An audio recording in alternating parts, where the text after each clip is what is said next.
Autre élection, elle est très attendue. On vote demain au Sénégal pour le premier tour de la présidentielle. Un scrutin inédit après une profonde crise politique et qui s'annonce très ouvert. On retrouve sans plus attendre en direct de Dakar notre envoyé spécial Nidia Paliakara. Bonsoir Nidia. On est donc à la veille du vote. On le sait, ce scrutin il avait été reporté puis reprogrammé. Est-ce que tout est prêt pour demain ?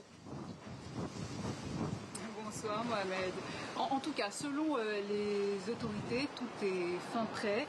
Les observateurs électoraux sont sur place, plus de 2400 cette année. Le matériel électoral a été acheminé depuis la semaine dernière.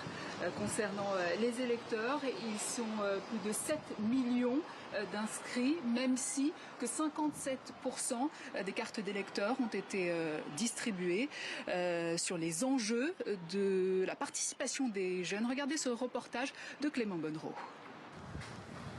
À 21 ans, Raghiatou Diallo s'apprête à vivre sa première élection présidentielle en tant qu'adulte. Mais ce dimanche, cette étudiante en communication ne pourra pas voter. Elle n'est pas inscrite sur les listes électorales. Ils avaient donné une date pour la clôture des inscriptions sur le fichier électoral. À mon arrivée à la mairie Fan.e, ils me disent que la date est déjà close, alors que ce n'était pas le cas sur le communiqué. Et j'étais tellement enthousiasmée de voter. Je voulais tellement moi aussi dire que bon, c'est la première, je l'ai faite. Mais bon, ils m'en ont empêché.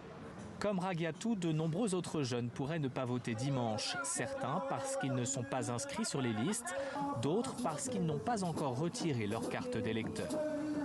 Allez récupérer vos cartes, vous avez votre mot à dire, vous êtes sénégalais. Toute la semaine, plusieurs organisations de la société civile ont sillonné le pays pour encourager les nouveaux votants à se mobiliser. Toi, tu as ta carte ? Bien sûr que je l'ai. C'est bien. Préparez-vous à voter.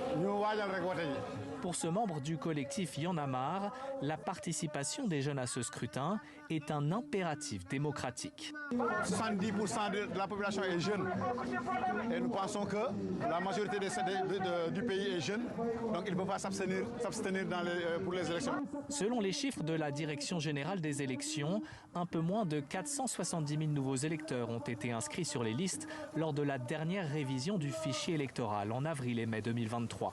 Mais samedi, moins de 60% avaient retiré leur carte. À l'issue de la révision exceptionnelle des listes électorales, toutes les cartes qui sont issues donc de cette révision ont été imprimées et ces cartes également ont été transférées au niveau des différentes commissions qui sont installées à cet effet. Et je pense que depuis très longtemps, ces commissions ont eu à fonctionner. Mais comme vous le savez, le Sénégalais n'attend que la dernière minute pour aller retirer les cartes d'électeurs.